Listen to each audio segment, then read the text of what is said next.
Well, I'd first of all like to thank you, Senator Crane, and the members of your committee for taking time to come down today. And no, it's not the most convenient time of day, but thank you, sir, for at least considering our thoughts and our concerns and coming. And if you do come again, I'll bet that we could find tons of folks in this area who put you guys up overnight. So I want to commend you again for your work. It's a tough battle that you have ahead of you, trying to take into consideration everyone's feelings from throughout the state. Also want to commend the Water Resource Board. They worked very hard on this water plan, and this water plan in no way is ever intended to solve the issue of whether we sell our water. It does have within the plan the determinations of what is excess water, and I think we all agree that in our part of the state, the uses of our water may be different than other parts of the state. I serve on the Oklahoma Academy for State Goals, and our academy sponsored the town hall meeting on water last year or 09. Along with academy members, there were people from throughout the state who have served on different committees and different aspects with the Water Resource Board. And we all came together, and for 3 days we battled very tough questions about Oklahoma's water and its future. And we also talked about ways of conserving water and how important that is to our state as a whole. I learned very quickly, within just a few hours, that academy, you take about 150 people and you divide them up into groups of 30 into 5 separate groups. And each of those groups, over a 3-day period, look at and discuss very specific questions about the topic at hand. And you have an attorney there who records your discussions, and as a group you come up with a decision that is then passed on. And at the end of that town hall meeting, all of those decisions are formed into one booklet, and some of that information was included in the water plan.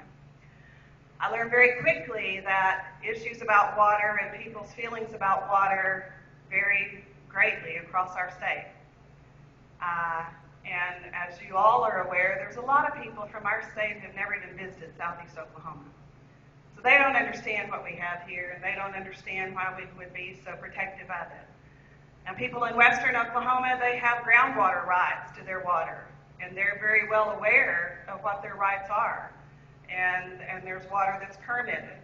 But they're also very well aware that right now Oklahoma law says that we don't have any ownership of surface water rights. So in their minds, this is Oklahoma water that should be available for transfer to them if they need it. And right now that's how the law stands. So for us, the issue is to make sure that the current water plan does accurately reflect our needs for water here in Southeast Oklahoma.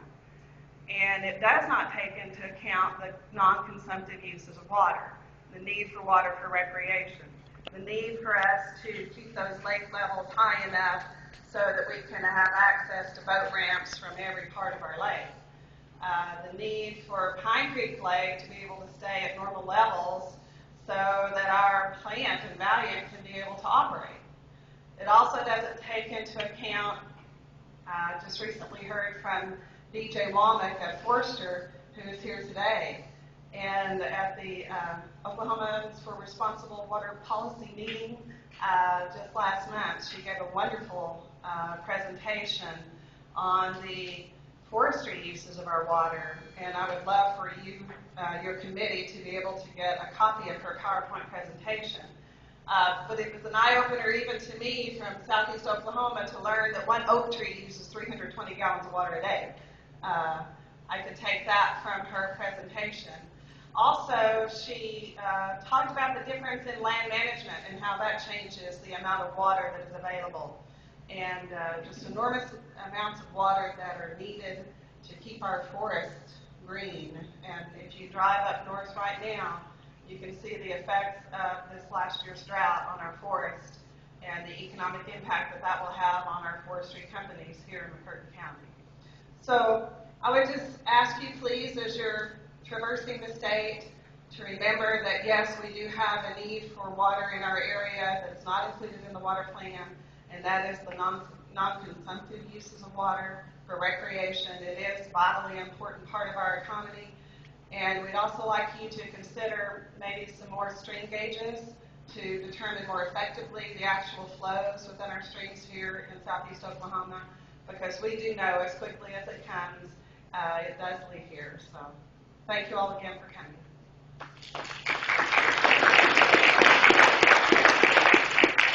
Next we have Joe M. Silk.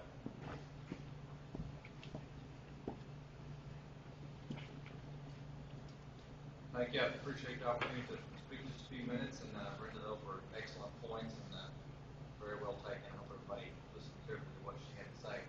I'm Joe Silk. I'm the Republican candidate for House of Representatives for District 1, and I have a very personal interest in protecting our water. I moved to this county 7 years ago. I live in Hochatown, and I have viewers been getaways, cabin management business, and we have a turning leaf in bed and breakfast in. So my livelihood depends on our tourism industry, and what drew me to this area. I'm originally from Western Oklahoma, where it does get dry, but eventually we made it over to this side of the state. My wife's from Eastern Oklahoma, but what drew me here was the opportunity I saw, and the opportunity I have here to raise my family is dependent on the water. And if I'm elected your next representative, I will do all I can to protect that resource and further study and further research on that. It needs to be done.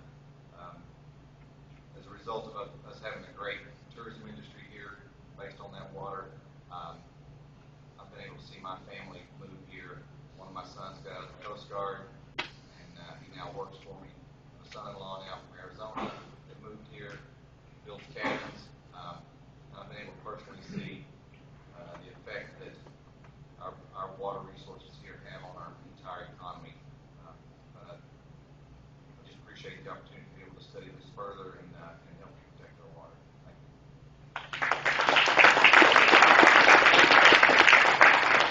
Next is Walter Fry.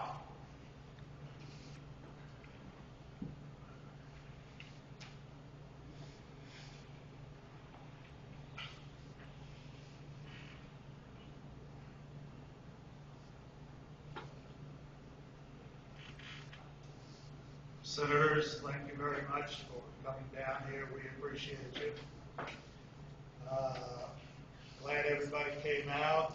You're going to hear a little different viewpoint now. Some of us think we have plenty of water. Specifically, but I have to kind of narrow that down a little bit. Number one, the only water I'm talking about is the water that flows out of Oklahoma in the Little River. And it goes to Arkansas, and it is sold from Arkansas to Texarkana, Texas, and it is sold from Arkansas to Domtar Industries and whatever they want to use it. So the only water I'm going to talk about is what we're done with. We've water skied it, we've canoed it, we've fished those trout out of there. We saw it from the cabins. We're done with it. It's going across the state line, never to be seen again. That's what I'm talking about. And you say, well, there isn't any water. I saw Cherry Ellis, Senator Ellis, kneeling in the middle of the upper mountain fort. And there wasn't any water in it. If Senator Ellis had gone down to the state line and kneeled in the mountain fort, he wouldn't be here today. He would have drowned. So, let's not be all emotional. Let's look at the facts. Facts are. And this was a dry year. We all agree on that. In June, there was a water release from Broken Bow Lake that flows into Mountain Fork River, into Little River, of 64 million gallons on the lowest flow day. Let's go on to July. The lowest flow day was 61 million gallons. You don't have to write those down. I'll give you a copy of that because I'm proud of this. In August, the lowest flow day, 58.2 almost 59 million gallons. Okay, in September, 57 million gallons. That was the lowest flow day. When you take it all together, from June through September, 167 billion with a B, 546 million gallons flowed down that stream. I don't need a water gauge upstream to measure that. The Corps of Engineers measures that. If you go on the Corps of Engineers website, they will give you all these numbers. So we do have water. And 167 billion gallons is a lot of water. Okay. When the Texans talked to McCurtain County, they wanted to buy 10% of that river flow. And you said, well, Arkansas is going to sue us. Texas is going to sue us. The Choctaws are going to sue us. Everybody's going to sue us. There's a 4-state compact that all of those entities signed. And folks, they don't get a whole lot of that water by that compact. And compacts are very rarely ever overturned by courts. So it's not a question of, oh, Arkansas will sue us. Of course they'd like to sue us. They're selling our water right now because we're giving it to them for free. Okay, so we got water. Number 2, the most important thing for us that I would like you to consider is, number 1, if any water is sold, please send us at least most of the money here. We need it. We have bad roads. We need more infrastructure other than roads. So most of the money should come here. And don't tell us, well, it's a 15-county area that drains. Hey, we don't get any of the gas money from Wilburton. Why should we send the water money from McCurtain County to Wilburton? So 1, please, get the money to us. I can do it in 2 more minutes. Okay, number 2, if there's a water line goes through this county, please let McCurtain County Industries use that water line. Let us use that water line to recruit industry at no charge to us. Because if we had the water where we have all the other infrastructure,